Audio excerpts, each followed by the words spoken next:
Good evening, everyone. Welcome to Hit the Bid here on January 25th. This is Ty Robbie here through Week 4 Market Watch. Today we're going to run through our charts and see what happened in the markets over the last week and see what we can look forward to as we head into Week 4. So let's jump right in and get started. First on the board today is our April live cattle. We did have a short trading week last week as we did have Monday's session off due to the holiday. We did see Tuesday, Wednesday, and Thursday's action opening up with some nice, quiet, tight price action bouncing out inside that prior Friday's breakdown. We did see good buyer support all week long at that rising 20-day moving averages. Prices just hung out right on top of it. First 3 days of the week, we just kind of balanced out, putting up some pressure on that 235.5 level, drawing a nice hard line in the sand for the Friday session. We did see Friday's action open up with a nice flush lower, go and grab some liquidity down there below 233 as it undercut the first 3 days of the week's lows before rallying hard into the close. We did see the high of the day coming in at 238.15 on Friday, which is now going to be our bull pivot for the week. Bids above that level should get this market rocking and rolling to the upside, keep this uptrend moving, and see things have some pretty smooth sailing up there into the 240s.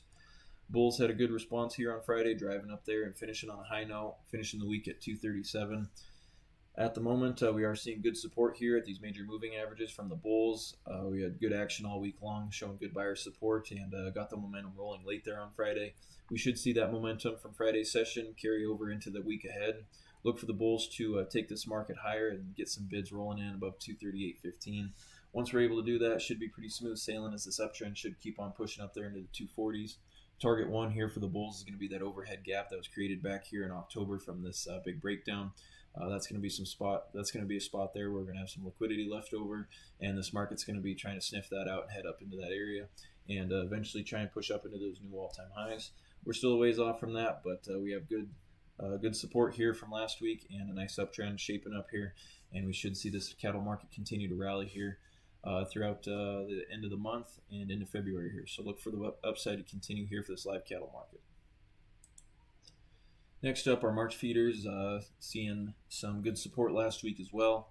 Price balancing out early as we did see price just hang out inside that prior Friday's range. We did see a limit down move from that prior Friday on January 16th. Tuesday, Wednesday, and Thursday's action just bouncing out near the low end of Friday's range, showing good buyer support, slowly drifting higher. Like that live cattle market, we did have that weird little undercut of that prior week's low here in this feeder market, briefly getting down there below 355 to go grab some liquidity.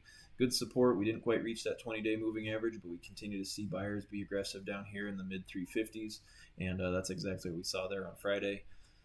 Bulls pushing this market right back up there towards 360, finishing the week at 360 and putting in a high of the day on Friday at 361.65. That high will be our new bull pivot as we head into week 4. Look for the bulls to take some of this support and carry some of this momentum from Friday's session over into tomorrow's action. Look for week 4 to be friendly to this feeder market and keep pushing this thing higher. Bids above 361.65 should take this market up here and start sniffing out this overhead gap that was also created from that big breakdown here back in October. 370 up there to 375 is going to be the spot target one for the bulls, and from there should be pretty smooth sailing up into new all-time highs in this feeder market. The uptrend remains intact. We have good buyer support here, and we should see this thing continue to push up into the highs. However, if we do start to get some offers down here below 353.35 and below that 20-day moving average, look for a quick mark down here to that 50-day moving average at 344, 345 area. We expect to see some good support step in down here and deeper in these moving averages if need be. However, it's not looking like we're going to need that. We had good supportive action last week, and we should see the bulls just push this market up and not need much of a dip from here. Look for the upside to continue and keep on pushing this cattle market higher.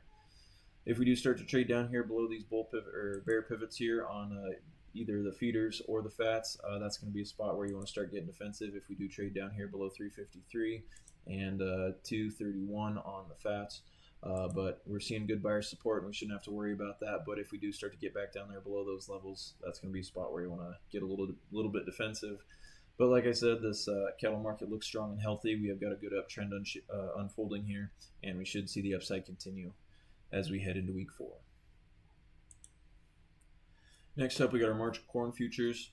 Last week was a pretty choppy week to start off as Tuesday through Thursday's action just chopped up down here between 420 and 425. This market did spend about 7 or 8 days over the last 2 weeks digesting this big breakdown from the 12th of the month. WASD report coming in here on January 12th really broke through the bottom end of this range that we had traded in for the few months prior. This market just busting all the way down here to some oversold levels, chopping up and digesting that big breakdown. Seeing a little bit of a relief rally coming in here on Friday, as we did see some heavy buying activity pushing up above 427, which was our prior bull pivot from the prior week. Nice rally here on Friday, pushing up into some overhead resistance. This is just a little bit of a relief rally, which is to be expected after hitting such oversold levels.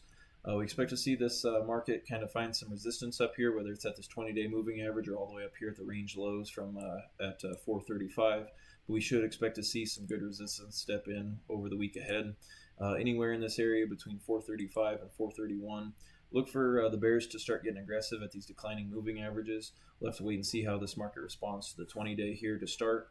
Early this week, if we get a quick rejection here and end up back below 427 over the next day or two, the bears will step right back in and keep pushing this market lower.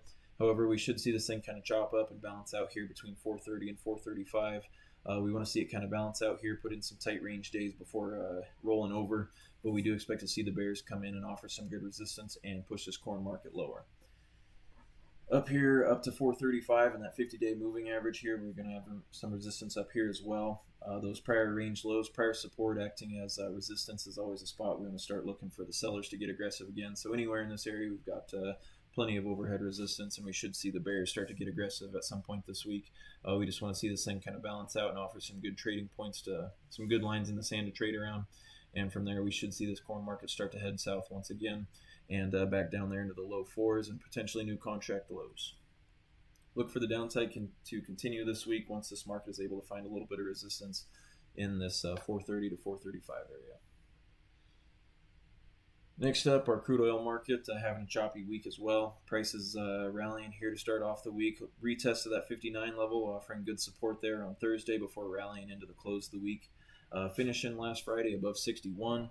At the moment, we do have potential signs of return reversal here, but there's not really much upside to be for this crude oil market to look forward to. This market has been pretty sticky down here around the $60 price point. We do have some prior support that is now acting as resistance and has been since the early part of October. A couple times we've tested off of that 62 area, 62 and a half area, has seen some good selling pressure come from it. That's exactly where we rallied up into after the short covering rally commenced back here on the 12th of the month. Once we got up there, we did see some resistance, as we do also have that declining 200-day moving average. The 200-day is always long-term support or resistance, and that's what we kind of are seeing here. We should see this market be capped up here right around 62 to 62 and a half. We got our bear pivot up here at 62.36, which was that swing high from the 14th of the month, and 59 being our pivot line to break out above back here when that short covering rally came into play. At the moment, we expect to see some choppy action, just continue to swing back and forth here between 59 and 62. Look for the bears to get aggressive and sell this market off once it gets up here between 62 to 62 and a half. We should see the sellers keep this market capped up here right around that 200-day moving average while we continue to see good support down there at 59. This market hasn't had a whole lot of volatility here. This has been the most of it over the last couple of weeks, but we should see this thing start to get comfortable once again down here in the low 60s and high 50s. Not really expecting any big directional moves from here. Just look for this market to kind of chop up here in about a $3-4 range. If the bulls are able to get a close back here above 62.36 and finish above that 200-day moving average, that could get another wave of buying underway, though. If we do get a close up there, kind of force some of these bears that were in this market all the way back to October to start folding. If we do see that, we could see a nice little snap up here into the high 60s, but at the moment that's not looking very likely, and we should see some resistance up here at 62. But if we do get above 62.36 and get a close above it, we could see this thing kind of continue rallying and potentially get up there towards 66, 67. However, just look for this choppy action to continue until we can get a close beyond either one of these edges, and that should lead the next directional move from there. In the meantime, look for some choppy action to continue in this quiet crude oil market. And next up, we got our equity indexes. Last week was kind of a mixed week. S&P and the Nasdaq showing some early weakness. The Dow was as well. However, we did see some good support at the major moving averages as this market, as the Dow has been where the relative strength has been. The Nasdaq showing some early weakness, opening with a gap lower last week and flushing down there below the 50, causing us to get a little bit defensive and encourage a little bit heavier cash in the portfolio. At the moment, this market did see a nice rally here throughout Wednesday, Thursday, and Friday's action, back up into that 25,000 to 750 to 26,000 area on the Nasdaq. We did see Friday seeing some resistance up there near those highs before selling off. The S&P also kind of balancing out here late last week as we did kind of save that little bit of breakdown here below that 50-day moving average. The Bulls were able to push this market back above the averages. However, just not really getting much traction late in the week, and we're already seeing a gap down here for the Sunday night open. So far, it's been bought up, but until we get back here above 69.70, we aren't really out of the woods yet. I encourage everyone to remain defensive here. This market's just feeling a little bit heavy, looking like we're rolling a little bit. At the very least, we should see this thing just continue to chop up. It's not a super strong environment at the moment.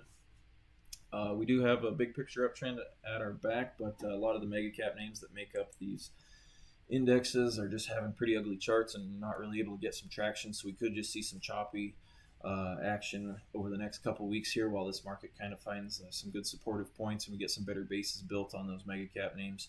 In the meantime, look for this choppy action continue. If we do get back above 69.70, we could potentially have a good rally attempt up there towards these all-time highs again on the S&P. However, we do really need to break out above this 26,000 level on the Nasdaq. That's going to be key. If this market isn't able to push above it, look for this choppy action like we've seen over the last couple months to continue. We could just see a nice swing back and forth here in about 1,000-point range like we've seen over the last 2 months.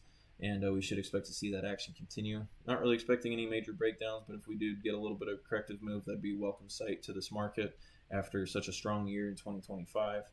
The Dow continues to be where the relative strength is. We did see good support inside the major averages and our yearly opening range last week. However, we weren't able to get back above those all-time highs and reach 50,000 yet. But the Dow, if we're going to see new highs, the Dow is going to be where it's going to lead. We should see this market continue to keep on rallying. We want to see those Dow stocks continue to hold while the NASDAQ and more of this tech sector tries to find some more support. Kind of some mixed action here. Not encouraging a full 100% invested environment at the moment. We do still have some good spots in the market where there is some upside potential, but now is a good time to be selective and patient. Wait for this market to show that it's got its legs under it. And we are going to start to get some traction above some of these key levels. So in the meantime, look for this choppy action continue and be cautious down here below our bear pivots. If we get back down here below that prior week's low, that's going to be where we're going to see some selling pressure really start to kick in. In the meantime, though, look for this choppy action around these averages to continue until we can get some better bases built in those mega cap names and get some bids rolling in above these prior week highs. That's all we got for tonight. Thank you everyone for tuning in. We'll catch you guys tomorrow night for closing comments.